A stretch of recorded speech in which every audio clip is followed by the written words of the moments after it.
Kate is not able to join.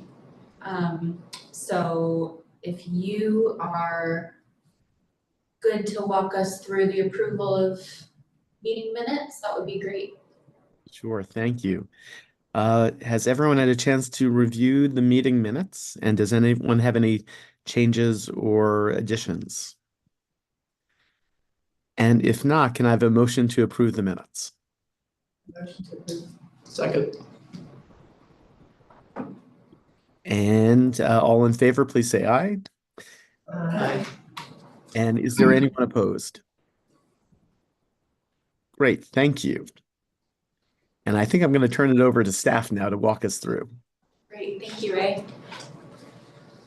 Thank you. So first thing that we wanted to do was thank Kim for her service. She's not here today. But Kim is rolling off of the committee. She has fulfilled her term limits, and know that she has been a wonderful addition to this group in serving along with everything else that she does in the community. So I want to thank her, as well as give a little update on that open seat for this committee. So we did post the available seat for this next term, starting on July 1st, our next fiscal year. We have had 5 applications come in, and commissioners are doing interviews for those seats, I believe June 18th, which is the date of their next board meeting, and when they will hopefully appoint someone to that open seat. So we should have a full seated committee come July 1st. But we will keep everyone noted of that and look forward to introducing someone new. The next thing. Is that a new process to have commissioners interview applicants, or has that been going on for a while? It's up to their discretion, but I think it's pretty typical, especially if they have a handful of applicants to perform interviews. Great, thank you. Do we know who the applicants are? We do. Angela, is that something that? Yeah.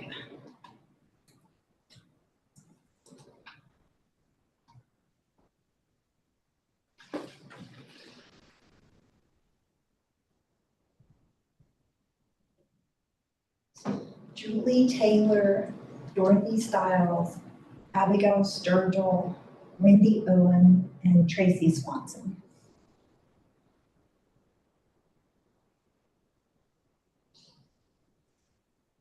Any other questions about that process?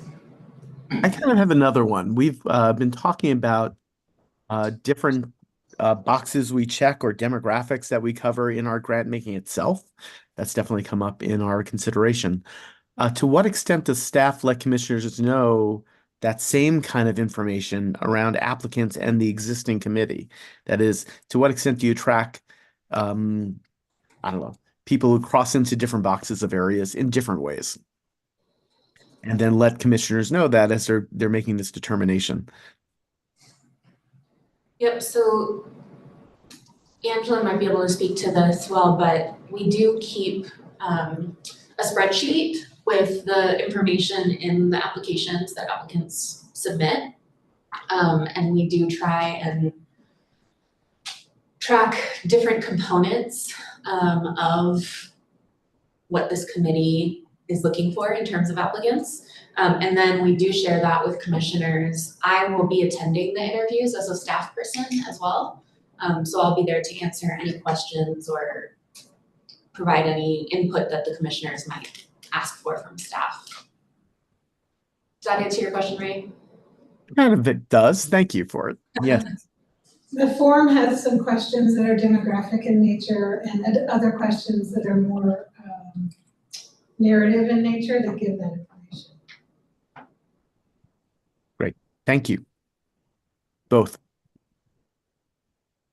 Thank you.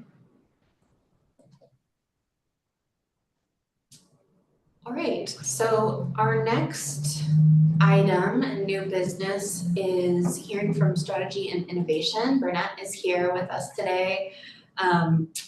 Strategy and Innovation has been very busy trying to gain lots of community, employee, committee input for our upcoming countywide strategic plan, our 5-year strategic plan. As several of you might know, our current plan runs through 2025, FY25.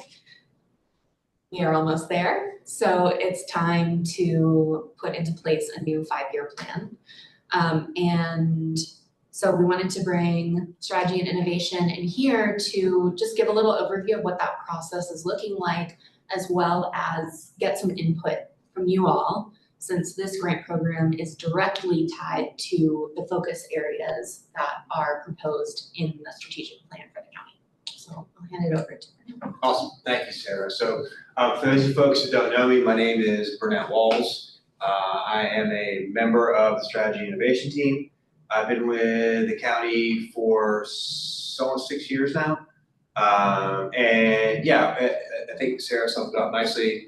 I'm really here to kind of share with you guys where we are in terms of the development process as it relates to this new version, iteration of the strategic plan. And just want to preface this with the kind of like, this is, once again, very much a draft version of what I'm going to be sharing with y'all. And any thoughts or feedback you guys have are greatly welcome. So any questions before I get going? Okay, cool. This will be pretty informal. So if there's questions along the way, just stop and we can address questions as they come up. Share my screen.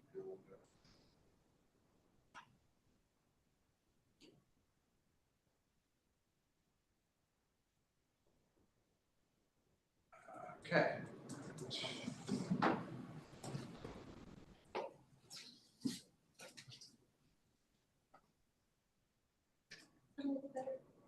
Yeah, Maria.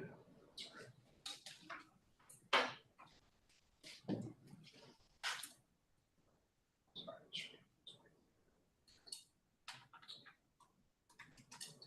So we're going to give you guys a brief overview of the plan itself, kind of the structure of it, the hierarchy, share with you some feedback that we've received from the community, as well as the participatory work that's taking place within the different development groups. And what you'll see, there's currently 5, and based on the commissioner meeting took place earlier this week, there's going to be a 6th one added. So this deck outlines the 5. So, oops. So, you know, why strategic plan? If you guys are familiar with it, recently there was a comprehensive plan that was created for the county. That is a 30+ year plan. The idea really is that strategic plan are sort of like a mini sprint to achieve that outcome of the comprehensive plan. So think of this as like the first sprint of that 30-year timeline. In terms of the timeline of the plan itself, so our team is facilitating the development of the plan. We're working with the commissioners. We're working with the broader organization and subject matter experts to really hopefully have a plan adopted by the 3rd week of November is the timeline we're working towards.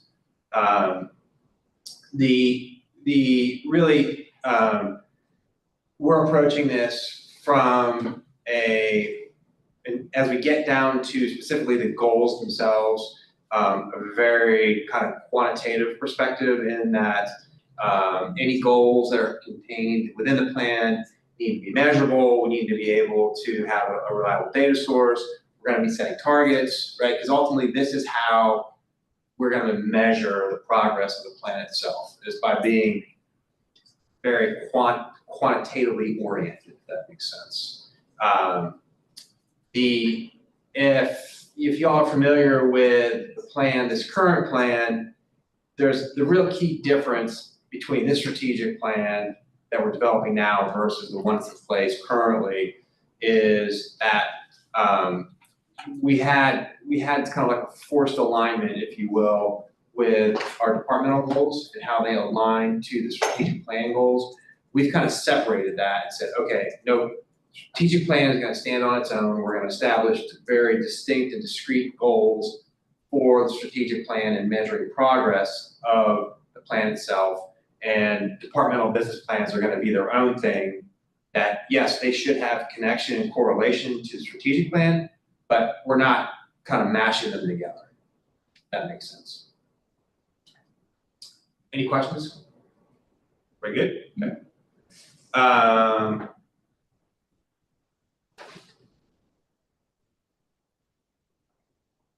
So in terms of the hierarchy of the plan itself, so you can see at the top is the vision of the organization. I'm not going to read this to you. Below that are the values. And then you can see, as I indicated previously, we have 5 focus areas. That's going to grow to 6. Underneath each focus area are objectives, and the objectives are sort of very broad directional statements of just, you know, it's just a very broad community-wide statement. And we're suggesting that there are 2 to 3 objectives for each focus area. Underneath the objectives are the SMART goals, and those are the quantitative pieces that I alluded to earlier. And we're suggesting that there are 2 to 3 SMART goals for each objective. And ultimately, the commissioners are going to be the ones that ultimately choose the most appropriate objectives and SMART goals.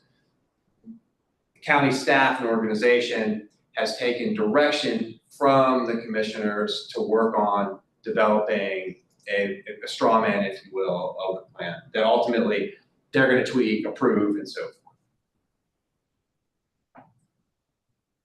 And to that end, just kind of further illustrating what a potential focus area and objective SMART goal might look like. We're using Dollywood here. This is a fictitious example, but to provide you guys with just kind of a little bit more concrete example of what a potential focus area and objective SMART goal might look like. So as an example, potential focus area could be music appreciation, once again using this Dollywood theme. An objective could be ensure guests have quality musical experience throughout their visit. So once again, a very broad sort of directional statement. And then underneath that objective, you can see are 3 SMART goals. So ensure time between musical acts are reduced no longer than 10 minutes by 2030. So you can see they get much more quantitative in nature. And for those of y'all who don't know what a SMART goal means, so SMART is an acronym. It means smart, measurable, achievable, relevant, and time-bound. So when you hear me refer to a SMART goal, those are the components that make up a SMART goal. What was the T? Time-bound. So it's within a certain timeline. Yep. Anybody have any questions? We good? Okay. Do you have focus areas you're going to share with us? I do. Yep. Okay, Yep. good, that's what I've been wondering and waiting for, because this group pays a lot of attention to those 4 categories because of our funding, which I heard you say it's 5 growing to 6. Right. So definitely want to get their thoughts. Yep. Yep. We're getting there. We're gonna. Rachel, the plan is so we shared the education stuff. We're gonna share everything. Hi. Hey there. Sorry, it's a little bit late. So with how are you collaborating with other sectors in the county relate? So for example, if you're setting SMART goals related to health, how are you collaborating with local health centers, or if it's related to the environment? What does that look like? Yeah, that is a great question, and let me get to it.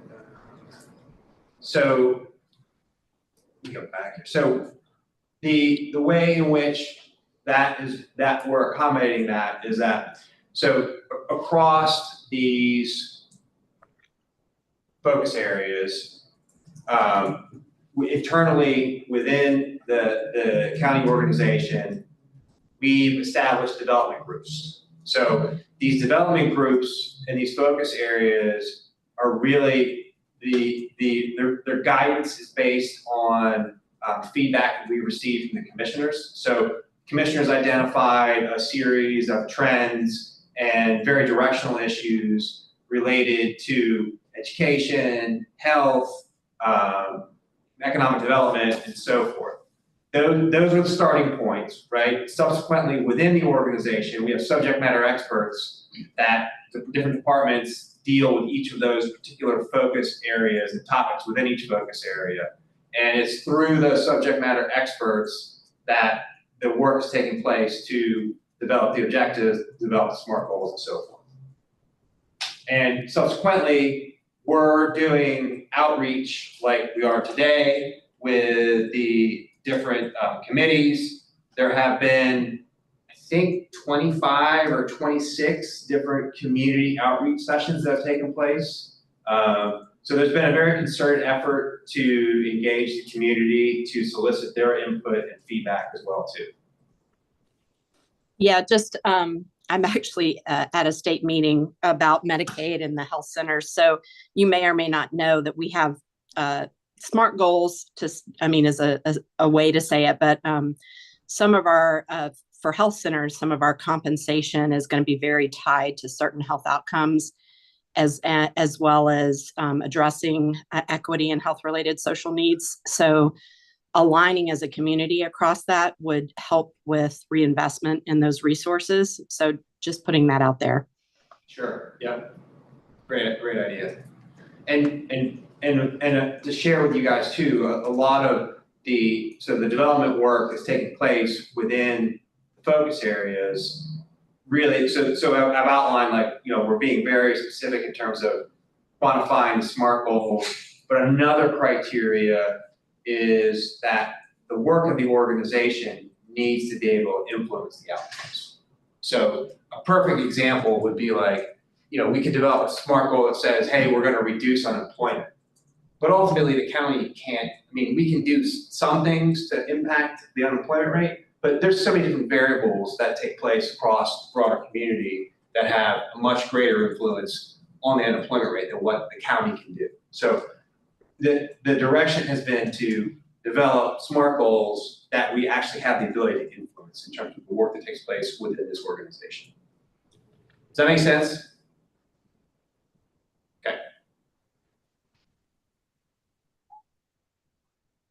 Okay, we touched base on the example. Anybody have any questions around the kind of the hierarchy as it relates to the focus areas, objectives, and SMART goals?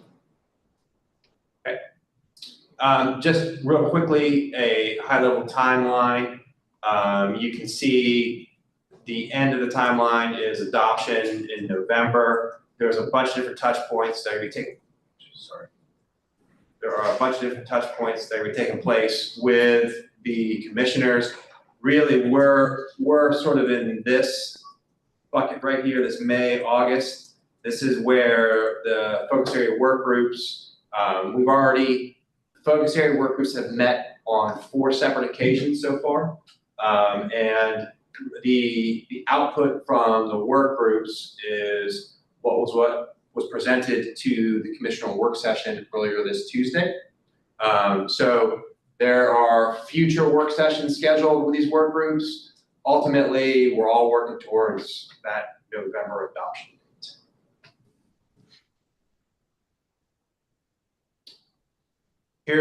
Here is just a very high level summary of some of the feedback that has been received from the community input sessions. Like I said, I think the number of sessions has been, it's either 25 or 26. But you guys can see where the categories that have received the most responses has been growth and development at 33%. And then it's pretty much a parity across the other ones for the most part, with health and public safety coming in second. But we have been reaching out to the community to get their feedback, and this has been shared with the commissioners as well too. Okay, so let's start talking. Hi, Bernard. What is an equity response? On the previous slide, your total responses, percent of total Yeah, responses. so what's been identified, what this reflects is that, community members have had the opportunity to, provide their thoughts as it relates to like what's important for education. And the equity responses is, as I understand it, how many of those total responses had some kind of equity component to it. So for example, you see that in education, there was 53 responses, 40% of those 53 had some kind of equity element associated with it, based on the feedback that was received. Okay, thank you. Sure, yep. Okay, so now let's start talking about some focus areas. So similar slide here. So the house, we're gonna start diving in. So here is education.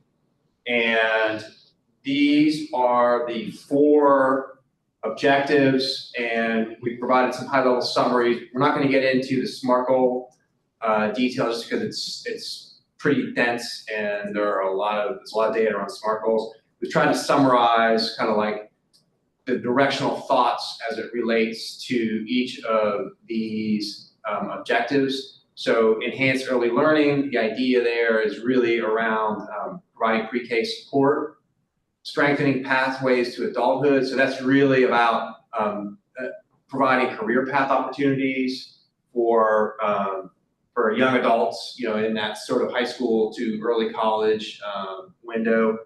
And then the support of adult learning is really focused on adult literacy and providing opportunities for lifelong learning. And then we have a equity goal specifically called out around holistically improving equity in education.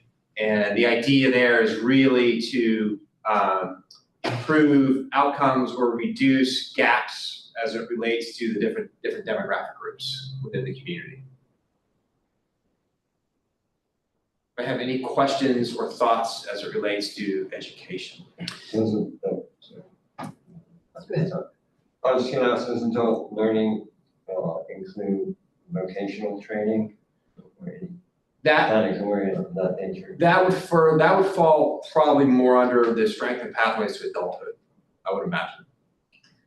We envisioned that it might, that there would be a close connection between adult learning and work-related learning. And because this is evolving, at the most recent commissioner meeting, they plucked that one and said, maybe that fits over here. So it may actually show up in the economy one. Is providing pre-K support, is there a definition on pre-K? Is that birth to pre-K, or is that about daycare with more than babysitting?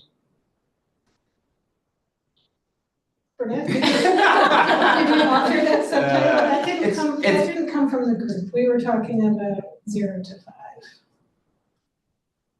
I think. That's a question that our early childhood education committee also had. 0 is good. Early care and education tends to be that birth through kindergarten, and our commissioners care a lot about pre-kindergarten, and the term universal pre-K has come up.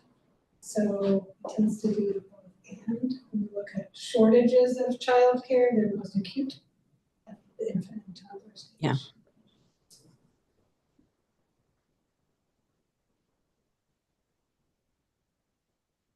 Any questions or thoughts on the education objectives?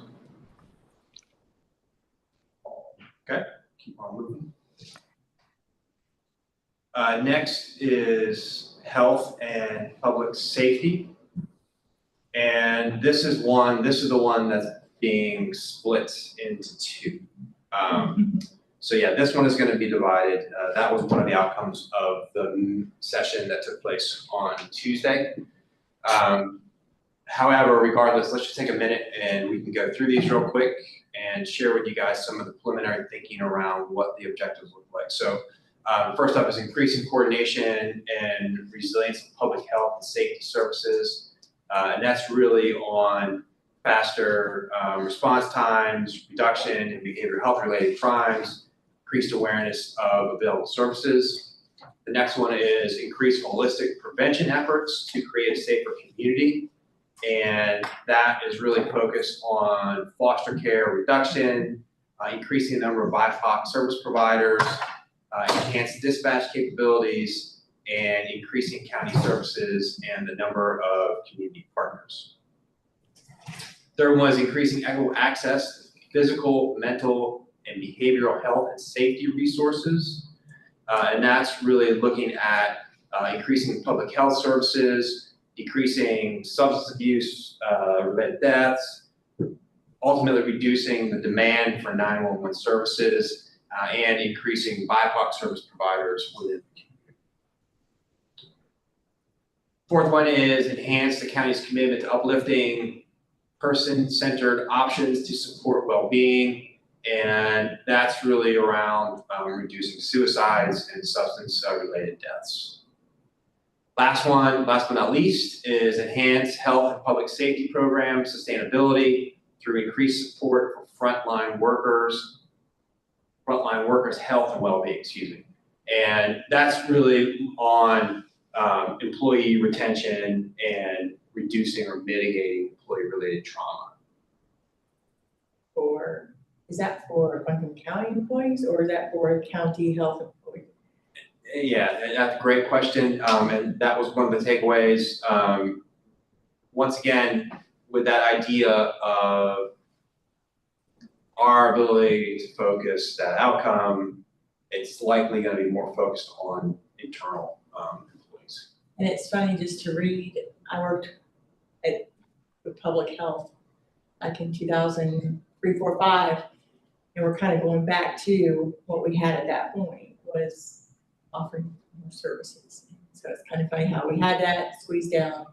That's the want again. So it's interesting to see. 2 questions. Maybe it's an ignorant question. What would be an example of employee trauma? I understand retention and morale. I work at Mission. So we've had employees who will corner staff in a room and pick them up, like a CT tech or an X-ray tech, something they're one-on-one getting services. Would that be, or even mental trauma experiences happening and. There's also a term called secondary trauma, which relates to people who work with people who are dealing with trauma. So a lot of our first responders or social workers are in very intense situations and experience trauma. That's sort of My understanding of, because I was not directly involved with the development of that, but my understanding of that particular objective is that by, ensuring that the health workers are okay, they can do their job more effectively, ultimately helping the community. That makes sense. There are a lot of community health workers that are employed by Buncombe County, paramedics, EMTs, public safety first responders, who are witnessing trauma or secondhand trauma on a daily basis. So important to take care of. It completely makes sense to me, but maybe I'm just being too nuanced. It almost seems like a separate category from employee retention and morale. Yeah, fair thoughts and comments, yeah. I can see it we have this, on the house, we have these outward facing focus areas. And then we have an undergirding one, which is about our organization, a lot of HR practices live there. I can see having connections across both. Definitely. And does focus on foster care reduction mean like in-home services to keep children in their traditional home, or? I believe that is all about, yes, exactly, right, keeping children out of foster care, for sure, yep. But not creating a substitute for foster care. No, that's not my understanding of that one, yeah. So keeping families together. Right, yep. training, foster phase 2, right, training. I think Ray had raised his hand. I did. And it's funny because I'm chairing the meeting, but I'm not in the room, so I can't read it at all. So I apologize for that. One little bit of feedback. I really would strongly suggest changing the use of the term behavioral health, because most people don't know what that means. And in fact, with a third bullet point, behavioral health actually is mental health and substance use. Like it's those two, that's the umbrella. Most people don't understand that or lump other things in there or say behavioral health meaning one or the other. So avoiding the term and being specific about what's being meant would make it more publicly accessible. And I think actually accessible, even internally accessible, honestly. Then I also wanted to say in bullets 2 and 3, increase the number of BIPOC service providers is in both. It's one of in most of the goals objectives gone through so far, I see how the county does that. I'm curious how the county does that, especially since it's the part listed twice. And I especially note that in the context that you could do it through aggressive granting, certainly. But I especially see that in the context of what's missing here is improving BIPOC outcomes to reduce the disparity of BIPOC outcomes, that is in terms of health. So that's just some feedback I want to give. Thank you. And I know Amy had her hand up. I'm making notes. You can't see me. I'm trying to drop these down while you're talking. Thank you, Mark. Burnett. Thank you, Burnett. And Amy, I apologize. Yeah, I was going to say this is a nice representation of how complex these problems are, and there is a lot changing at the state level and national level around healthcare payment models, and this community, at least from the community health center and some independent practice perspective, are shifting payment models in partnership with community organizations and the Dogwood Health Trust and Impact Health, and understanding how that relates to all of this, because it is really, the bigger problem is how money is spent and delivered, and how healthcare is what is considered healthcare and what is important to improving health, and how we shift the funding model to invest in the right place. And I don't know how to put that in here, but understanding what we are how we're having to transition to accommodate and make that happen is, I think, really going to be important locally and for the region in terms of the success of our upstream providers and our community-based organizations that are engaged in this. Amy, is that, are you thinking more along the lines of like contracting out this kind of work to make it accessible, or? No, we have very specific goals related to North Carolina Medicaid and CMS. There's a program called Making Care Primary, which is focused on health equity, specific clinical outcomes, and actions related to addressing health-related social needs. And so if the county is understanding how we're trying to tie that together locally, because healthcare payment is going to be, we're trying to create a system where healthcare payment is tied to reducing inequities and addressing health-related social needs. And that is, so you have it all in here. It's just kind of the way we think about it, the way we look at it is it's aligning those two things so that we're all speaking the same language. Thank you. Great comments. Thank you, guys. Anybody else? Okay, keep on moving then. Okay, next is energy and environment. Subsequently, these first two have been combined into one objective after the session on Tuesday. Nevertheless, let's just talk about them. So preserving the agricultural heritage of Buncombe County and prioritizing the protection of natural resources. So the first one is really focused on farmland preservation, whereas the second one focuses on conservation easements. So they're similar, but there are some subtleties around it that as we start working on the SMART goals, I think it'll be probably pretty easy to delineate those two. But nevertheless, that high level direction, that's what those two objectives are trying to get at. The third is reduce greenhouse gas emissions. Pretty straightforward. One of the ways that we're working to accomplish that is through fleet electrification. There's some waste diversion programs taking place, and I know specifically that there are several projects or several projects focused on home weatherization in the community that our sustainability officer manages. The third is increased hazard mitigation and disaster preparedness to support a climate resilient community. And I think, if I'm not mistaken, I think that one's going away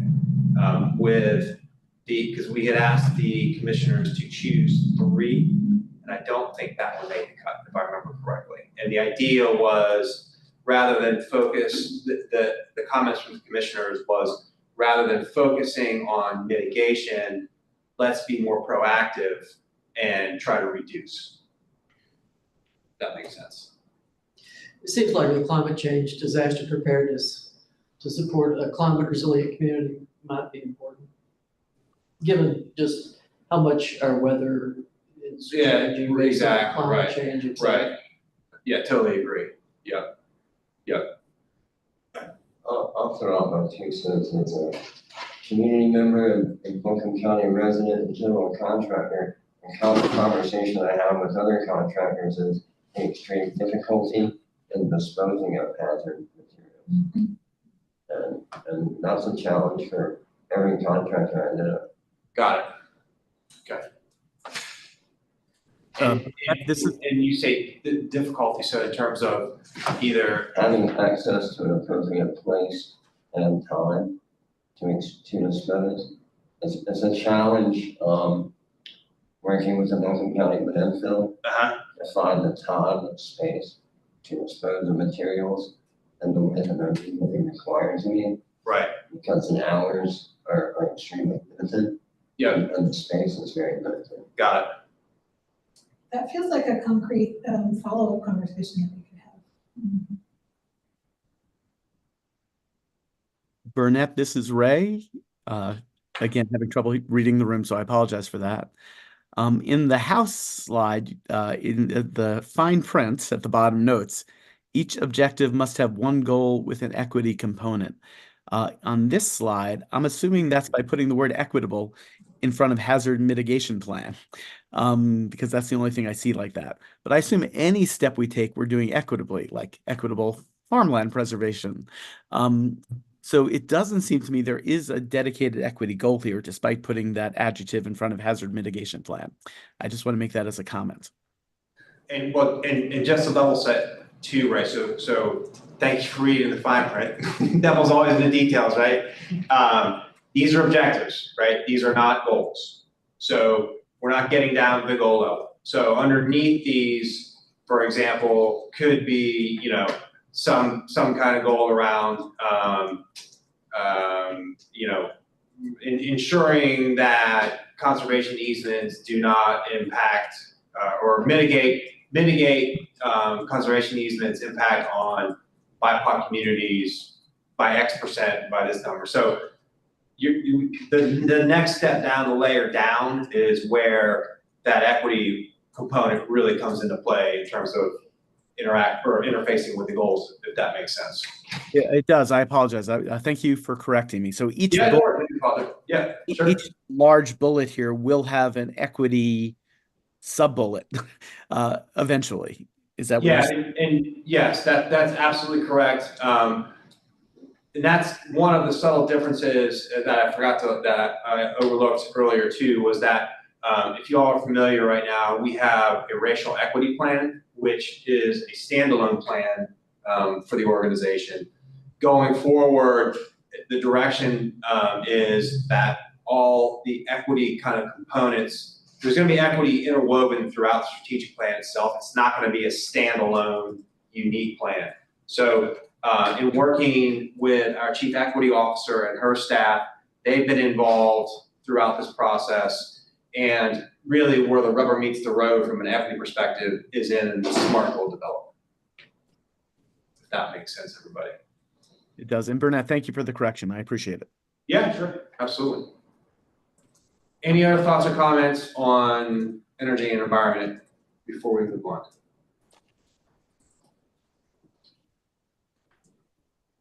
Okay.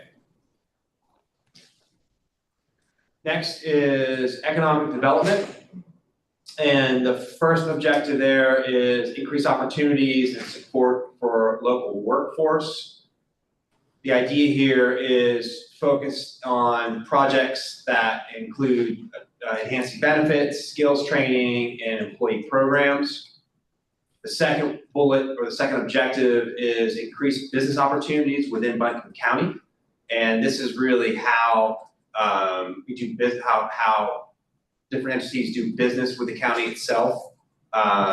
Specifically, you can see that the request for proposal process is highlighted, and doing more contracting with minority-owned businesses is directionally where this is headed.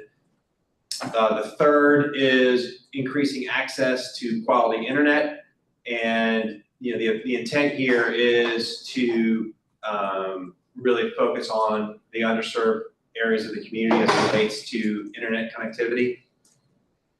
Fourth is increase economic opportunity in Buncombe County. And the idea here is that we'll be looking to increase the number of small businesses, doing some work with enhancing wage rates, and potentially trying to enhance minority home ownership. So one thing I don't see here, maybe it's somewhere else, is attracting jobs, industrial jobs, for example, to the county. I think that's really important because those jobs tend to be higher paid and more stable than the service industry jobs that are prevalent here. Yep. Let me, I'm gonna make note of that. There's another, we have one more focus here to touch on, and that is development. And I haven't, to be honest, that may live there, but we'll get to that. But I'm gonna make a note of this in terms of attracting higher paying jobs.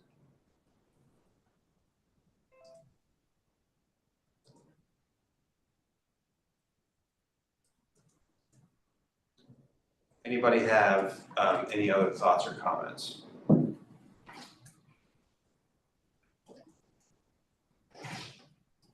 Okay. All right, growth and development. So, Liz, no, there is nothing in here about attracting higher paying jobs. So I got to do it. And the county definitely has a role through economic development. That's right. You're absolutely right. Policy. Yep.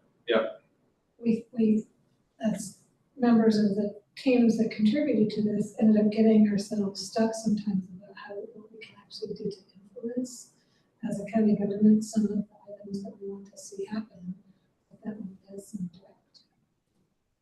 Yeah, for sure. We do have the ability through incentives to attract higher paying job opportunities. Okay, growth and development. So the first one here is enhancing transportation opportunities, partnerships, emphasizing the need of understanding and emphasizing the need of underserved and BIPOC communities. This is all about creating greater access to mass transportation. The second one is incentivize a diversity of housing as a foundation for affordable health and thriving communities, particularly for the most vulnerable residents. So this is all about really looking at the cost of housing here in Asheville. The third one is maximize the use of land, guiding development to targeted growth areas that lead to resilient communities. So once again, this is all about, effective development strategies. Anybody have any thoughts or comments on growth and development? I'll call the building on Longshulls. Add that one. Please and thank you.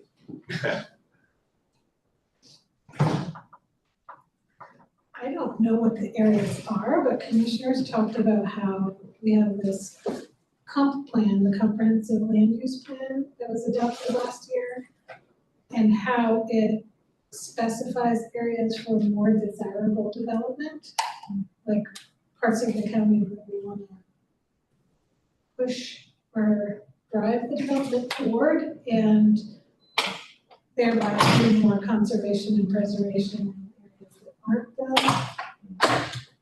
Do you remember the term they were using for that? I don't, I'm talking about. But the targeted areas or the identified areas where development is prime for development. It feels like we're bottom heading down, it almost feels like things are swinging toward the north. It would be interesting for you to think about that and look at the comprehensive plan, which we could share a link out to, and see what your area shows.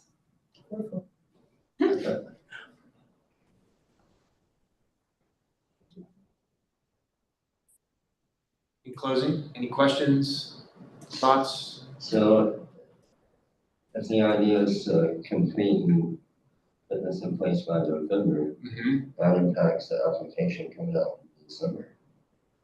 Is that correct? Which would mean new questions. Presumably, the part that would be impacted would be the choose what impact area you're working on. Like rather than education, economy, environment, well-being, those switch out for the new top level categories. And then we had subcategories underneath it that we would have to figure out a method. So in the application, you would subcategories in addition to. We did this year, maybe for the first or second time. The year before. I think this was the first year we did subcategories, like if they chose resident well-being, and they could choose, you know, like basic needs or. Healthcare, food. So we will have, since we're downstream from the strategic planning effort, we want you to be thinking about those kinds of things, so we'll have to respond as the plan comes out, figure out what to do with the grant application. But that's what I'm worried about, so I'm concerned about. If it comes out in November, the application's available in December, you may be able to use to add or subtract questions. We'll have to be quick.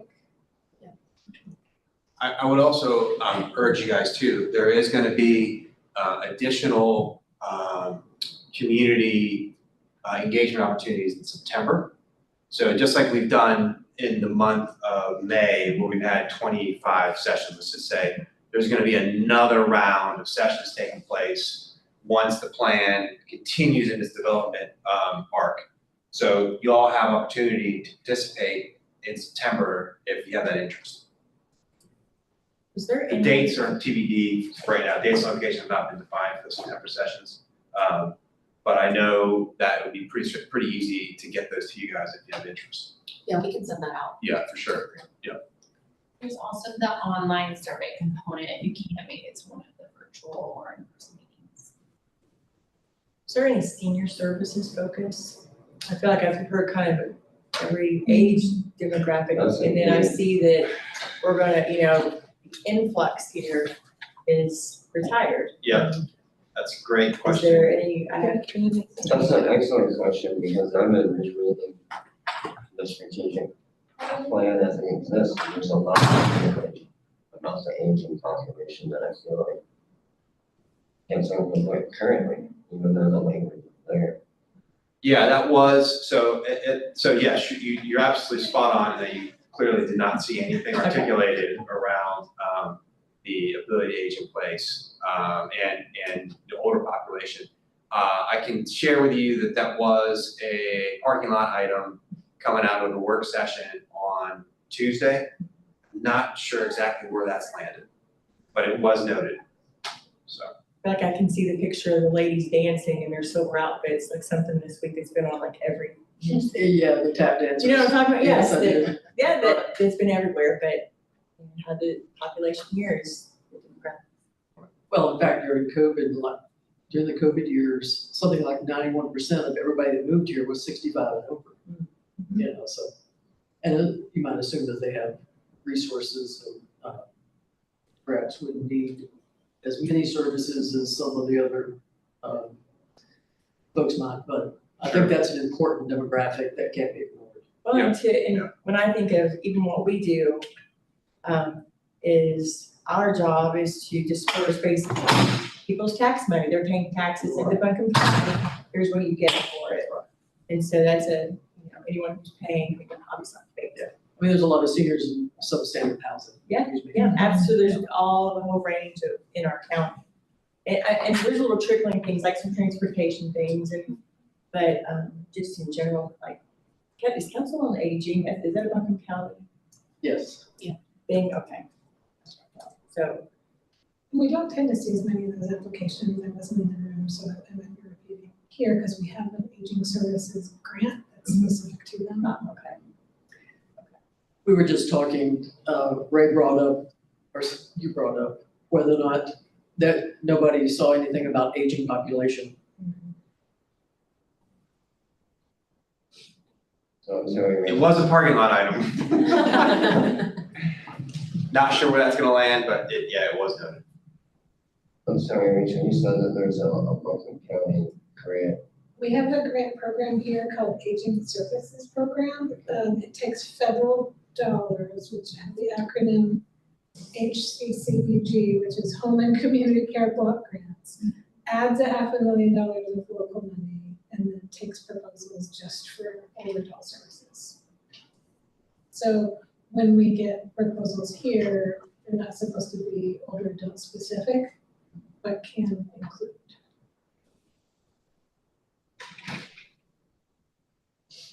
So one thing to think about, I think, is, you use the term BIPOC all the time, but really a lot of these problems transcend race and ethnicity. It's really poverty. And so I think some, especially when you think of housing, it's housing for people in poverty. It's for low income, and you have housing problems for people who work and make decent wages in this county. So somehow I think getting the poverty angle into it is really important in setting long-term goals. Because it transcends a lot of these demographic. So,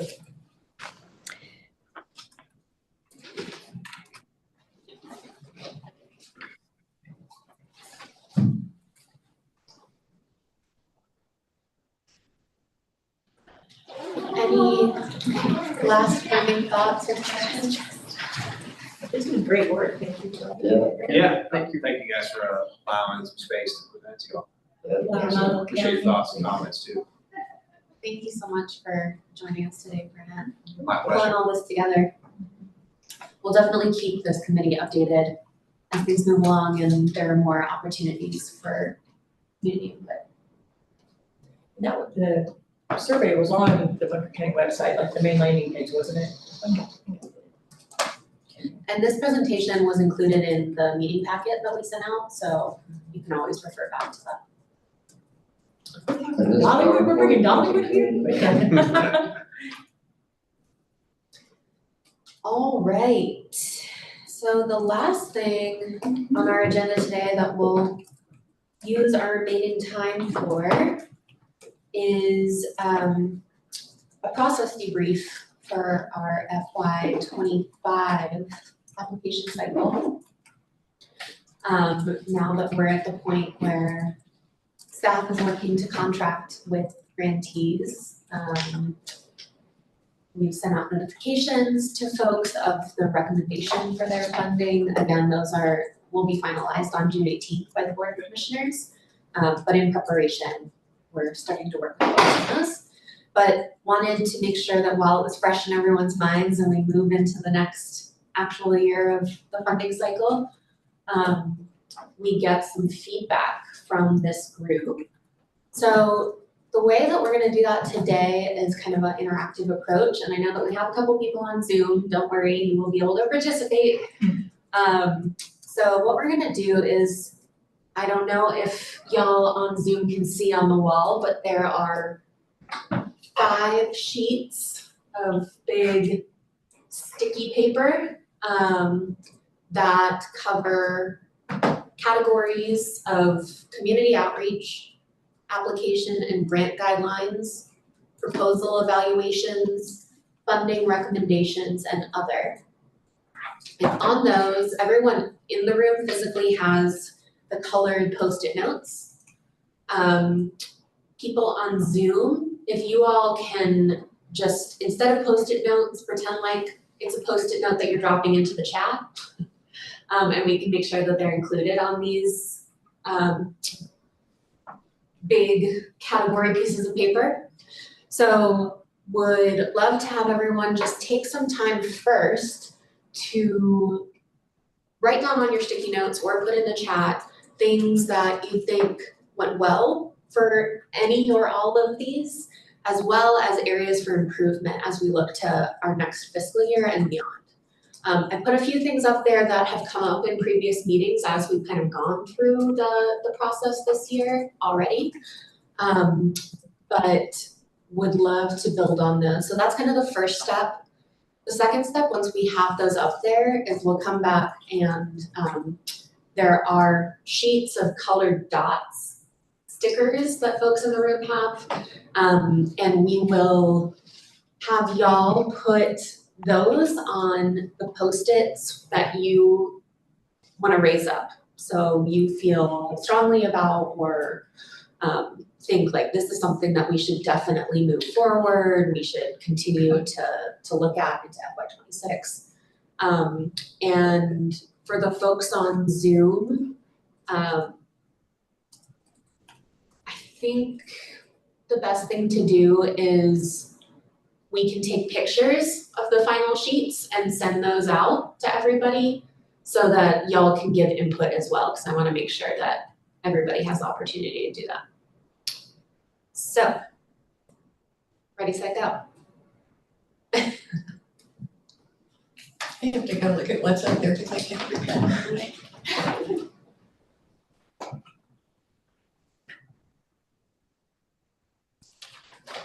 Mine may be impossible.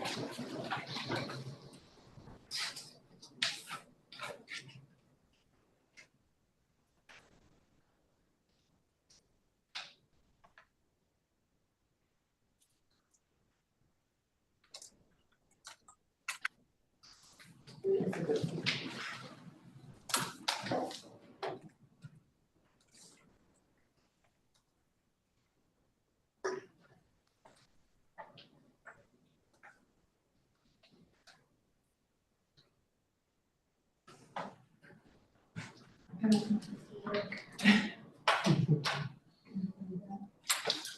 that readable? No. I don't think that's helpful. Yeah.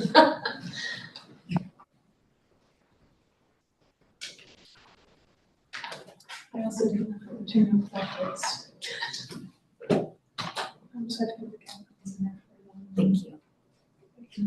Sheets.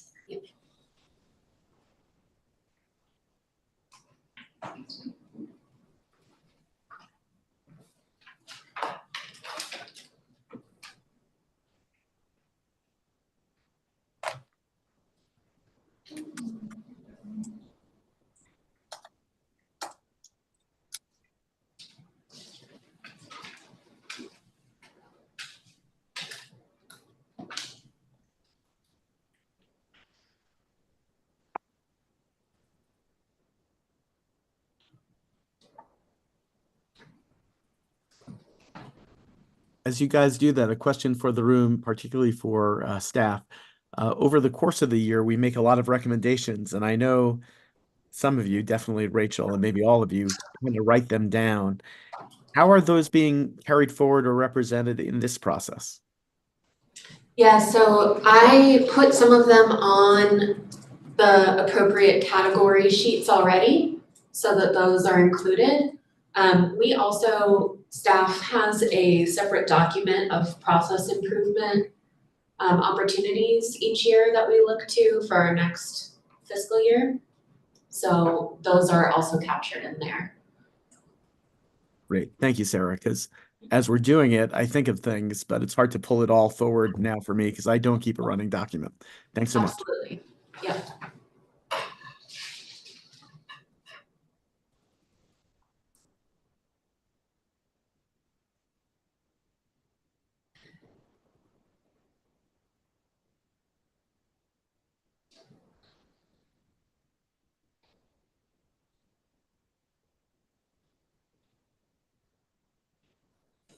does the community outreach for, is there a social media push, or is there a person who, or is it you all? If you So Kate, Angelica. Not just me, it's a big team. Kate does some of our bigger stuff, so like around our grants open house that we did. Kate did a lot of that communication push. Communication and public engagement. Yeah, so they're a whole department and they have wonderful team that is able to do a lot more than we are in terms of public communication. Yeah. But we do, like our department, our staff has our own lists of folks, community groups who have applied for funding in the past, who've reached out to us with questions throughout the year. And we try and send as much information as we can about application, open applications and the process in general. Do you recall our comment that we had discussed about if someone already receives county funding, that they may not be eligible to apply? I know there was one up here about only doing one, but wasn't there, didn't we have a discussion about, I don't wanna mention names, but It's a cyclical kind of conversation. Yeah. And the time and place to think about it is between funding cycles. right, okay. I just can't remember what we had come up, like what our, it was just a conversation, but we're probably didn't. I don't know that we landed. It was like a parking lot. Well, just talk about it when this time comes, right? Yeah, there's two kind of interrelated topics. One is the eligibility just within this grant program. And should we keep it on the project level, or what would it look like to switch it to the organizational level? And then the other related eligibility topic was, well, what about outside of this grant program? Should participation in other county-related funding impact their eligibility? The answer so far has been each one is treated separately. And it's kind of seeing where we land as a preference and then floating it up to see if county members and commissioners agree. Complicated factor. And if it's not a different way.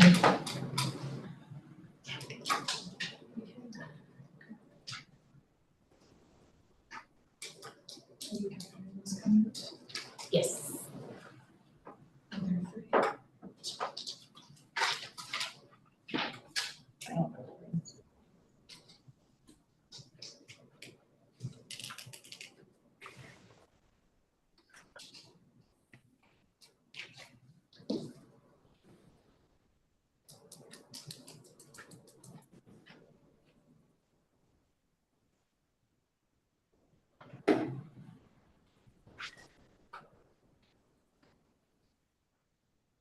I'm just capturing a few of the comments from the Zoom chat, put up there, and then we can, looks like folks have made their marks on the paper.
Alright, gonna add these.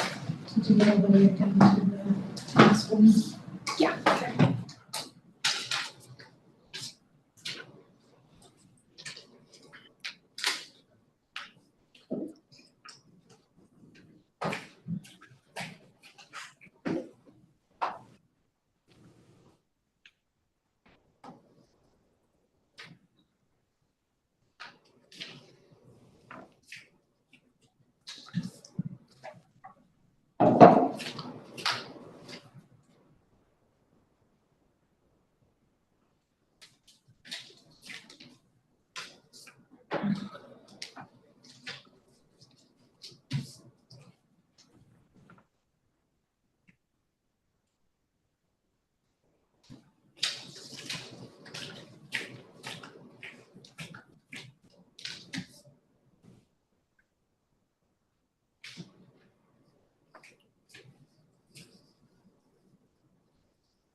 Okay, I think. Is there another one? Yep, I got it. All right, well, Rachel's putting that last one up there. If y'all wanna go around now with your colored dots, and it doesn't matter which color you use, any of them are fine. But you can put them. Maybe let's do it next to each Post-it that you, Not on it. yeah, let's do, I think there's more room next to. Do we endorse our own comments or just count them as one? The 2 dots on your own. You can put a dot on your end if you want. Do we use all of our dots, or do we have a? Up to you. So what exactly does it mean to put a dot on it? You're voting for that, you like that. Yeah, We think that's an important priority for the team to. correct. Yeah, that's something that you want to move forward in the process improvement realm for FY '26. We think that should be elevated.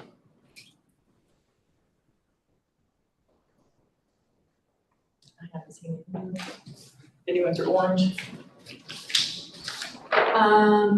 There were some new orange ones, so yeah, definitely take a look again. I've got one coming in from online for outreach. We start. Go for it.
You and I have like the same ones, just worded different.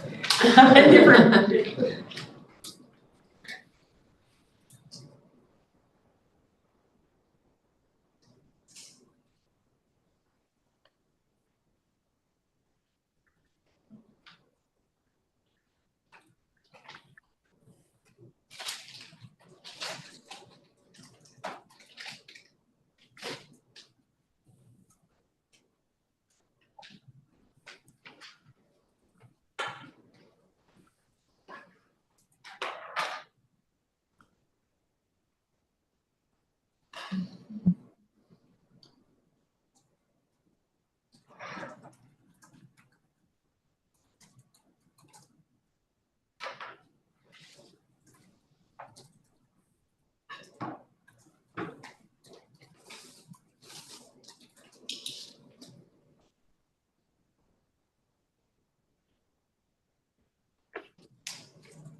Alright, everyone feel good about what's up there? I have one comment that the other, considering one about lowering the maximum request. It was on funding. See, I'm doing a similar thing. That's why I saw it, I was like, We can read that one? So this one says lower max to include more smaller projects. I'm totally on board with that, but I don't wanna lower the max necessarily. well, my thinking was that the ones that just go for the max all the time. Yeah, And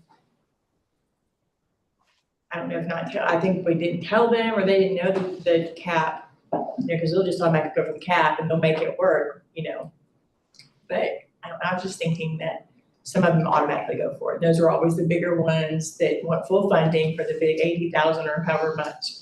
And then there's some that their full funding would be like 50. They can even think of, I'm sure they could think of an extra, but just, if that was my thinking behind that. But then also going into it, what the. right, so.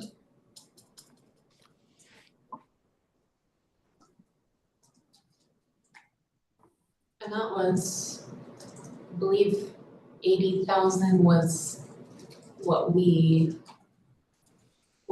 committee strongly recommended as a maximum request a couple of years ago, and then changed that to a hard cap of 80,000. So yeah, that's definitely been one that has shifted over the years. But an unexpected consequence of that, which I think the staff noted next year, is that more organizations were applying for 80,000. Because they, when you set the max, they decided that was what they would shoot for. Yeah.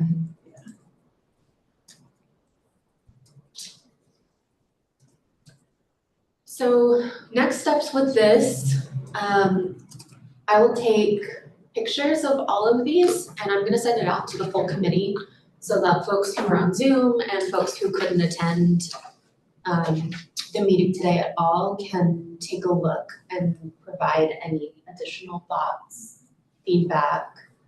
And we'll synthesize all of this so that we can look to this as we are putting together our roadmap and priorities for FY25, which will be in August. Any final burning thoughts or things that you'd like staff to consider as we're kind of pulling all that together?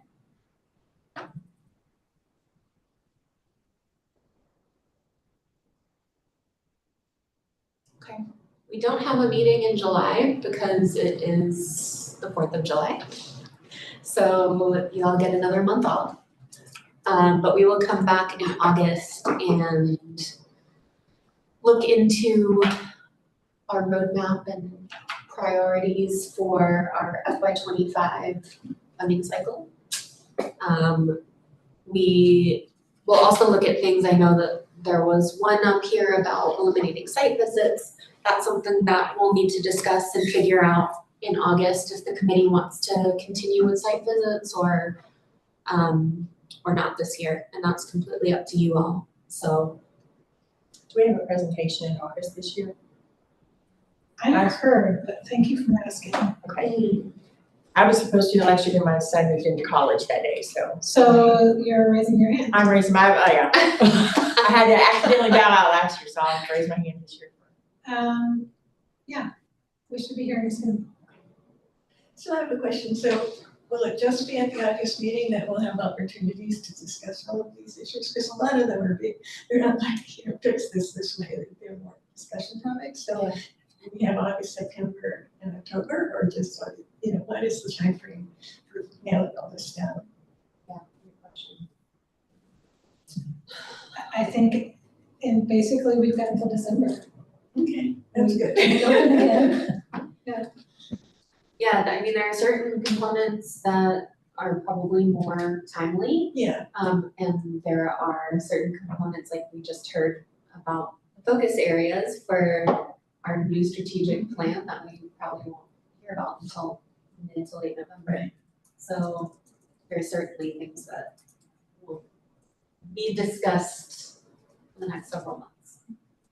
I have a random but not random question. How many commissioner seats are being elected in November, and how will those vote? I know of one, I know of one, but I mean. So the way the Board of Commissioners is set up is that on any given election year, 3 of the regular seats would open because Okay. we have 3 districts, so one stays like every 2 years. Gotcha. One, They're switching So rotate. anyway. So 3 of the district seats, one each district 1, district 2, district 3 are up. okay, And the chair seat is up. So there are 4 seats now, working it out to see where there's an incumbent. There's a lot of different permutations for what could occur. if you're elected in November, when are you seated, December or November? January, I don't remember. I didn't know if what we're doing is gonna be affected by a new regime, or does that matter? Like things could change or not, so I just didn't know when they were seated, if they need to have eyes on what we're doing into the next It year. would like, the newer board would likely have a lag before they're voting on our recommendations. They would see as they adopt the FY '26 budget, they would see it for the first time. I want to say it might be January, but I don't quote me. I don't remember. Not that it matters, I just thought there was Local government trivia question. a Google. Yeah, we could. I am Googling it, but I'm not finding it. I remember January, because we did a story. January seems. I think, yeah, because I don't even know if they have both regular meetings in December because of the holidays. I feel like it aligns with federal. Nonetheless, we. Either way, it doesn't matter. Regular Random and commissioners kind of off cycle, like in the summer, it's been August or September, and we say, this is a summary of our work, and it's a chance for a little bit of conversation and input. And then they see the results of the work in their budget, which is happening. Budget adoption is happening June 18th. So the grantees are already aware if they're recommended or not. Have we had any feedback? Have you had any feedback from people that didn't get Yes. funded? I think it was an especially difficult year because it was just a highly competitive process with the same amount of funds available. We had over $4 million in requests and 900,000 to grade out. So unfortunately, that means that a lot of organizations didn't receive funding that either they were hoping for, applying for the first time, or had received previously and weren't having that renewed. And it's, we're hearing more and more that it's a really tough time in the nonprofit sector with funding in general. a lot of crunches, a lot of tight budgets. So yeah, it's definitely. And we listen during those conversations. We set up times for people to chat with us. We'll send them their score reports. We listen for ways that process improvement could occur, especially on the staff end. There's things that we can do to make it more accessible for them. And I saw the suggestion on one of the, I think it was community outreach around surveying and like more formally talking with the applicants and grantees for their input.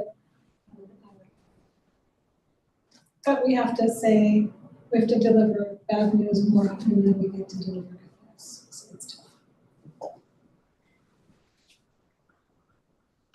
Are the vast majority of the applicants that didn't get it in the health and wellness? Because that's the vast majority of applicants that we have, right? I would have to look at those proportions. We funded more in that section, but we also got more applications in that section. So by count, by volume, definitely. By proportion, I'm not sure. I feel like so many we were waiting, or they were waiting also for funding from Dr. Health Trust. Yeah. And that was the big one that they were also, and we didn't really align with, like maybe they were waiting to see if we did, or they, we were waiting to see if they did. So it was kind of a weird alignment for those two. We also had a lot of funding, summer educational programs that were just so very similar in so many ways that, you had to score them all. Some made it, some didn't. And we can't switch summer education to the education committee. I mean, are there any areas that we are accepting that could be actually better? Is there something that to facilitate partnership among similar organizations around some of the services that they provide to create a more viability and stronger structure? I know that's not the work of this committee, but it's sort of there's a lot of people competing for the same type of grants, and some of sustainability has to do with building infrastructure and being able to build that capacity. And there may be some strategic partnerships between organizations that could help them be more successful. But Liz's idea of, if we have so many summer educational programs and we're concerned about, summer lag, and we have so many healthcare projects, can we recommend to the commissioners that they need to take that upon themselves in their funding? Right. And that would alleviate our little pot of money for a lot of different things. Or perhaps we need to be more specific and clear about what the priorities of this grant are, so that people everybody's not trying to get money, that just people specifically are focused on the things that are aligned with the purpose of this grant. And maybe there's a chance to specialize by following the lead of the strategic plan categories. Yeah. Yes. They're still really broad though, when I think about we're going from 4 to 6. That was my first thought. We're expanding, And we get to have But maybe- 1.5. Maybe because of the specific wording within them, priority could be given to, I don't know. I'm skeptical. Just because they are so broad, and our grants that we receive are so broad. There's no perfect solution, and a lot of the magic is continuing to ask these questions and having these conversations and keep trying at it. So, Liz, we will work on that for the next 5 months, 6 months. And obviously our request for more money didn't fly, so This year, this year, but I guess we continue to ask. Let's put that on the list. When was the last time the commissioners increased this pot of money? I mean, 2 or 3 years. Substantively, not recently.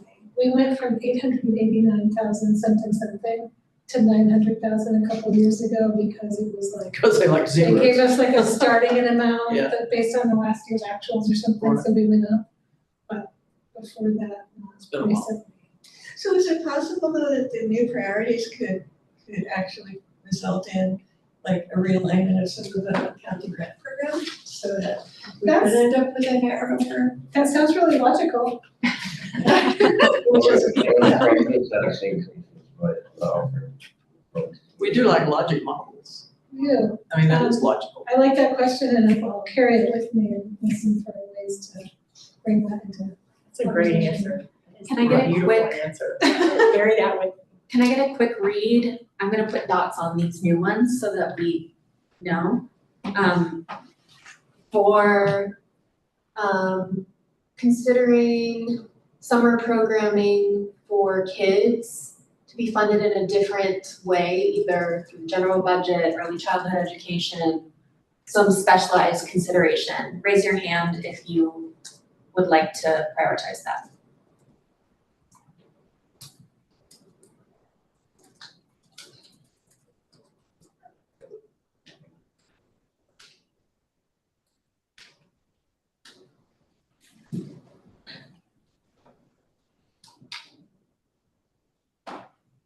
And then ask commissioners for a fund increase.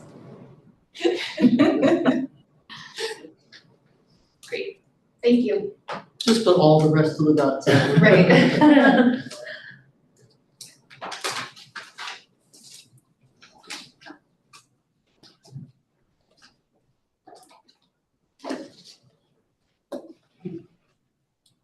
So in the healthcare world, when we're seeking in this, what's in our changing environment, when we're seeking sustainable funding for community-based organizations, it requires, that model will require connectivity. So direct ability to communicate with clinical providers. And that is not a small challenge. And it requires technical capabilities. It's one of the biggest challenges with Healthy Opportunities is small community-based organizations being able to connect and get payment and all that. But, there is money in healthcare for that. And it's I think there will be more. I don't know what we can do as a community to help support that work of connecting community-based organizations with healthcare entities more broadly, so that we can better connect people to human services and that that could be potentially paid for. Thank you, Amy. And this is Ray. We are past 2:30 and I'm chairing this meeting. And I think these conversations, which is great with lots of good substance, could go on for a long time. And the people in the room are welcome to continue, those who don't have another meeting. But can I have a motion to adjourn formally? And then if you want to continue and get some coffee, please do. Bye. Vice President. I'll motion. Second. And we are adjourned. Thank you so much. Thanks. Bye, everyone.